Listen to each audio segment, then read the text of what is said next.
Sheila tiffin centre. திருநங்கை ஷீலா அவர்களால் மதுரை உத்தங்குடியில் நடத்தப்படுற இந்த மாலை நேர உணவகம் இட்லி, தோசை, சப்பாத்தி, ஆம்லெட், சிக்கன் கிரேவின்னு எல்லா உணவகம் போல நார்மலான உணவகமாக இருந்தாலும் இந்த உணவகம் உருவாக காரணமாக இருந்த நல்ல உள்ளங்கள் மனிதத்தின் மீதான நம்பிக்கையை உயரச் செய்தவர்கள்னு சொல்லலாம்.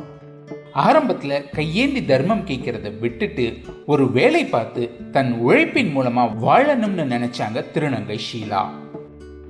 ஒரு ஆண் பெண்ணாக இருந்தால் நம்ம போய் எங்கே போய் வேலை கேட்டாலும் நம்மளை ஈஸியாக உள்ளே சேர்த்துக்கிடுவாங்க. நாங்கள் இப்படி திருநங்கையாக இருக்கிறனால யோசிச்சாங்க எல்லாருமே. திருநங்கை ஷீலாவை பற்றி சின்ன வயசுலேருந்தே தெரிஞ்சவங்களான தூய்மை காவலர்களோட கோஆர்டினேட்டராக வேலை பார்க்குற திருமதி செல்வி அக்கா தன்னோட மேலதிகாரிகள் கிட்ட பேசி தூய்மை காவலர் பணியை வாங்கி கொடுத்து ஷீலா அவர்களோட வாழ்க்கையில் மாற்றத்துக்கான துவக்கத்தை ஏற்படுத்தினாங்க. எல்லாரும் கூட சொன்னாங்க, இந்த திருநங்கைகள் வேலைக்கு வந்தால் இருக்க ஆளுகள் எல்லாம் கெடுத்துட்டு ஒழுங்காக வேலை பார்க்க மாட்டாங்க, அவங்க மறுபடி அந்த பொழப்புக்கே போயிடுவாங்க அப்படின்னு. இல்லை, நான் அவளை வந்து மாற்றத்தை கொண்டு வருவேன் அப்படின்னு சொல்லிட்டு அதே மாதிரி வேலைக்கு கரெக்டாக ரெகுலராக வருவா. எந்த வேலையும் கூச்சப்படாமல் அந்த குப்பைகளை வாங்குறதா இருந்தாலும் சரி, அதை பிரித்து செக்ரிகேஷன் பண்ணுறதா இருந்தாலும் சரி, எந்த வேலை சொன்னாலும் முகம் சுளிக்காமல் பார்த்தா. இவங்களுக்கு ஒரு வாய்ப்பு கொடுத்து பார்ப்போன்னு எனக்கு கொடுத்தாங்க. அதை கண்டிப்பான முறையில் நான் காப்பாற்றினேன். இப்படி ஒரு திருநங்கை வந்து ஒரு மாற்றத்தை உருவாக்கி ஒரு பணி செய்கிறப்ப எல்லா திருநங்கைகளும் இந்த பணி செய்கிறதுக்கு அவங்க வந்து அந்த ரோட்டில் நின்று அந்த மாதிரி யாசகம் வாங்குறதை விட்டுட்டு இப்படி தொழில் பண்ணணுன்றதுக்காண்டி நான் தம்பி புகாரியை வந்து நான் கேட்டேன், இப்படி வேலை பார்க்குறவங்கள வந்து நீங்கள் வெளி உலகத்துக்கு காட்டுங்க, அப்போ தான் மற்ற திருநங்கைகளும் முன்மாதிரியாக அவங்க வாழ்க்கையில் வந்து மற்ற பணிகளுக்கு செஞ்சு சக்ஸஸ் பண்ண முடியும் அப்படின்னு சொல்லி கேட்டிருந்தேன். உடனே வந்து தம்பி வந்து அவங்க யூடியூப்பில் எடுத்து போட்டாங்க. நம்மளை சுற்றியுள்ள அன்சங் ஹீரோக்களை பற்றி தேடி தேடி பல பதிவுகளை செஞ்சு அவர்கள் வாழ்க்கையில் ஒரு வெளிச்சத்தையும் பார்க்குறவங்க மனசில் ஒரு தன்னம்பிக்கையும் தர்ற பதிவுகளை சிறப்பாக செய்கிறது தான் திரு புகாரி அவர்களுடைய புகாரி ஜங்ஷன் யூடியூப் சேனல். அதில் ஒரு பதிவாக வந்தது தான் தூய்மை காவலராக வேலை பார்க்குற திருநங்கை ஷீலா அவர்களோடது. வருமானம் கம்மி தான் வருமானம். மேனேஜ் பண்ண முடியுது அவங்களுக்கு? இல்லை வேற ஏதாவது தொழில் இருந்தால் பண்ணலாம் அப்படிலாம்? மேனேஜ் பண்ண முடியல, வேற ஏதாவது தொழில் பண்ணலான்னு இருந்தேன். ஆனால் அந்த அளவுக்கு என்கிட்ட இப்போ வந்து வசதி இல்லை. எனக்கு ஆசைகள் இருக்கு, ஒரு 2-3-4 பால் மாடு வாங்கி வளர்த்து பால் கறந்து வியாபாரம் பண்ணலாம், இல்லை ஈவினிங் ஏதாவது டிஃபன் கடை மாதிரி வைக்கலான்னு. ஆனால் அந்த அளவுக்கு எனக்கு வசதி இல்லை, பார்க்கலாம். ஸோ அப்படியே வந்தாலுமே அமைஞ்சாலுமே கல்ல வேலை பார்ப்பீங்க? கண்டிப்பாக பார்ப்பேன். திருநங்கை ஷீலா கிட்ட தன்னோட யூடியூப் சேனல் பதிவில் திரு புகாரி அவர்கள் கடைசியாக கேட்ட கேள்வி இது. இது வெறும் ஒரு இன்டர்வியூக்காக கேட்குற சம்பிரதாய கேள்வியாக மட்டும் இருந்திடாம ஷீலா டிஃபன் சென்டருங்கிற இந்த உணவகம் உருவாகிறதுக்கான காரண கேள்வியாக இருந்திருக்கு. நான் வந்து சொன்னேன், அதை வந்து இன்னைக்கு நிஜமாக்கியிருக்காங்க புகாரி அண்ணா. யூடியூப் சேனல்ல இருந்து அவங்க வச்சு கொடுத்து இன்னைக்கு என்னைய இந்த இடத்துல வந்து மற்றவங்ககிட்ட நான் கை நீட்டி காசு கேட்டதுக்கு இப்போ நான் கல்லால் நின்று காசு வாங்குறேன். அது எனக்கு ஒரு பெருமையாக இருக்குது. கூட அவளை திருநங்கையா யாரும் பார்க்கல, அந்த யூடியூப்பை பார்த்த உடனே அவ்வளோ பெருமையாக அவளை மதிக்கிறதும் சரி, அவளுக்கு நல்லது கெட்டது செய்கிறத ஒவ்வொருத்தவங்க விசேஷம்னா ஷீலாவை கூப்பிட்டு ஆசீர்வாதம் வாங்கிட்டு ட்ரெஸ் எல்லாம் எடுத்து கொடுத்தாங்க. அந்த அளவுக்கு அவளை வந்து பரிச்சயமாக மாற்றி அவளுக்குன்ற ஒரு மரியாதை வந்து கிடைச்சது வந்து இந்த புகாரி யூடியூப் மூலமாக போட்டது தான். தம்பி போட்ட 1 மாதத்துலேயே அதுக்கான எல்லா நல்ல உள்ளவங்களும் சேர்ந்து நிறைய இன்வெஸ்ட்மெண்ட் பண்ணி அந்த கடையை ஓப்பன் பண்ணி கொடுத்தாங்க. அதில் தம்பி இளம் மக்கள் இயக்கம் குபேந்திரன் தம்பி வந்து அவங்க ஹோட்டலுக்கு வாங்கியிருந்த பொருள், வண்டி எல்லாமே நிறைய பேர், அது முகம் தெரியாதவங்க, எந்த சப்போர்ட்டுமே இல்லை, யாரும் இல்லை. நம்ம வேற எப்படி இருக்கோம், நம்ம வீட்டாளுகளே அவ்வளோவா சப்போர்ட் பண்ணுறதில்ல. இந்த இதில் எப்படி நம்ம பண்ண போகிறோம் அப்படின்ற இதில் இருந்தேன். ஆனால் அதெல்லாம் உடச்சி இன்றைக்கி வந்து என்னை இந்த இடத்துல வந்து நிற்க வச்சுருக்காங்க. புகாரி அண்ணாவும் குபேந்திர அண்ணாவுக்கும் ரொம்ப நன்றி சொல்கிறேன். அதே மாதிரி கடை திறக்கிறப்பையும் அந்த குழந்தைகள் வச்சு அதுதான் பெரிய விஷயம். ஏன்னா அவங்கள திருநங்கைன்ற ஒரு வேறுபாடு இல்லாமல் பார்க்குற ஒரே ஜீவன் வந்து குழந்தைகள் தான். அந்த குழந்தைகளை வச்சு அந்த ஷீலா டிஃபன் சென்டரை திறந்தாங்க. எனக்குன்னு இந்த கடை என் கைக்கு வந்தப்போ ரொம்ப சந்தோஷமானேன். எப்படின்னா, சரி நம்மளும் இந்த சமுதாயத்தில் நல்லா வாழ்ந்துருவோம் அப்படின்ற ஒரு நம்பிக்கை எனக்கு வந்துச்சு. அந்த நம்பிக்கையை கொடுத்தது புகாரி அண்ணா. ஒரு யூடியூப் சேனல்ல இருந்து தான் நான் இப்போ வந்து இந்த உலகத்துக்கே தெரிஞ்சேன். ஷீலா இவங்க ஒரு திருநங்கை தூய்மை காவலர் பார்க்குறாங்க, டிஃபன் சென்டர் வைக்கிறாங்க அப்படின்ட்டு. நம்ம வீட்டில் நம்மளோட அண்ணன் தம்பி அக்கா தங்கச்சிக்கு எப்படி நம்ம பார்த்து பார்த்து செய்கிறோமோ அதே மாதிரி தான் நம்மக்கிட்ட வந்து சாப்பிட்றவங்களும். அதனால அவங்க மேலே அக்கறை எடுத்து எந்த உணவையும் சுத்தமாக செஞ்சு கொடுக்கணும்னு நான் ரொம்ப எதிர்பார்ப்பேன். சாப்பாடு வந்து நல்லா அவங்களுக்கு பிடிச்சாதான் நம்மளை தேடி வருவாங்க. அதனால வந்து நான் அதை பார்த்து பார்த்து ஒன்று ஒன்றும் செஞ்சு வைப்பேன். சிக்கன் கிரேவி பண்ணியிருக்கேன்.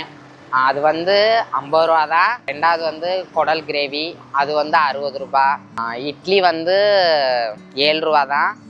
தோசை வந்து 20 ரூபா தான். மித்தபடி ஆம்லேட் ஆப்பாயில் இதெல்லாம் வந்து 15 ரூபா. இந்த மாதிரி காம்போ போட்டிருக்கேன். 4 இட்லி மீன் குழம்பு வாங்கினா 50 ரூபான்னு. கறி தோசை, இடியப்பம், ஆட்டுக்கால் பாயா, சூப்பு இந்த மாதிரியெல்லாம் நான் போடலான் இருக்கேன். மத்தியானம் வந்து மீன் சாப்பாடு இந்த மாதிரி இதெல்லாம் போடலான்னு எனக்கு பிளான் இருக்குது. அதனால் நீங்கள் மக்கள் சப்போர்ட் பண்ணிங்கன்னா நான் கண்டிப்பாக எல்லாமே செய்வேன்.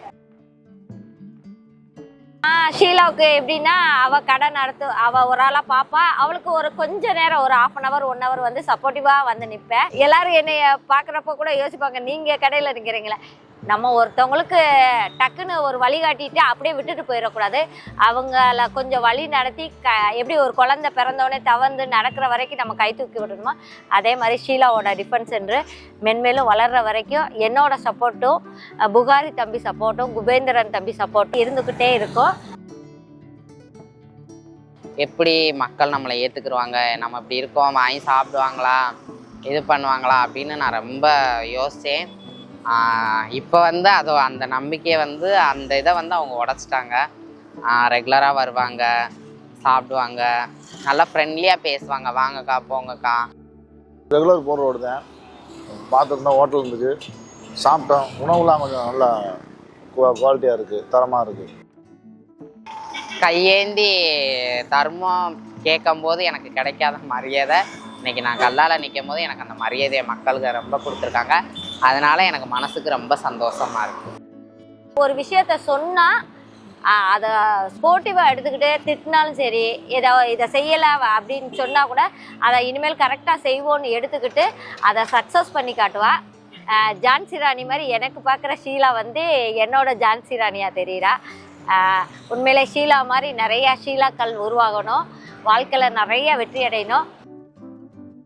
என்ன ஒன்றுன்னா அவளுக்கு அம்மா அப்பா இல்லை, அதே மாதிரி குடியிருக்க வீடு இல்லை. அவங்க அண்ணி அதாவது தூரத்து சொந்தம் தான் சப்போர்ட் பண்ணிட்டு இருக்காங்க. வெங்காயம் நறுக்கிறதோ எதுவோ அவங்க இல்லைன்னா இப்போதைக்கு இது பண்ண முடியாது, ரன் பண்ண முடியாது. ஏன்னா ஒரு ஆளாக எதையுமே இழுத்து போட்டு பார்க்க முடியாது.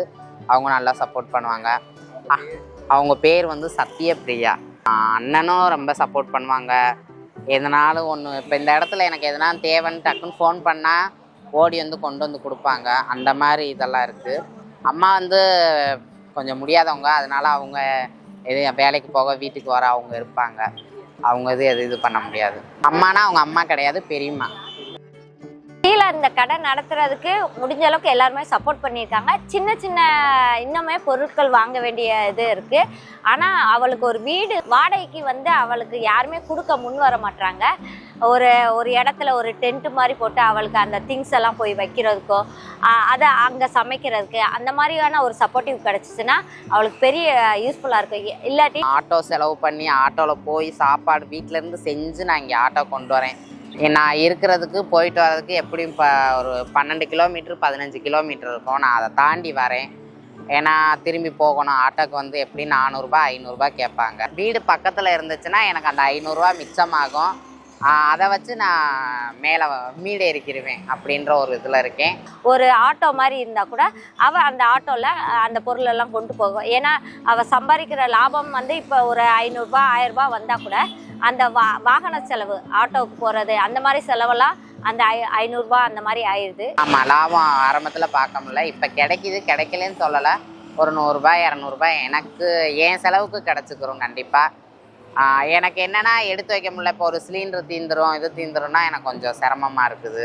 அவள் வச்சிருக்க அந்த இது டெய்லி ஓடுறத வந்து அண்ணானா பொருள் வாங்கவும் அதை ரொட்டேஷன் பண்ணுறதுக்குமே அவளுக்கு கொஞ்சம் போதுமானதாக இருக்குது. கொஞ்சம் இந்த மாதிரியான சப்போர்ட்டிவ் கிடைச்சிச்சுன்னா அவள் கண்டிப்பாக இதை விட பெரிய வாழ்க்கையில் முன்னேற்றி மதுரை மாவட்டத்துக்கு ஒரு வெளிச்சமாக இருப்பான்னு நினைக்கிறேன்.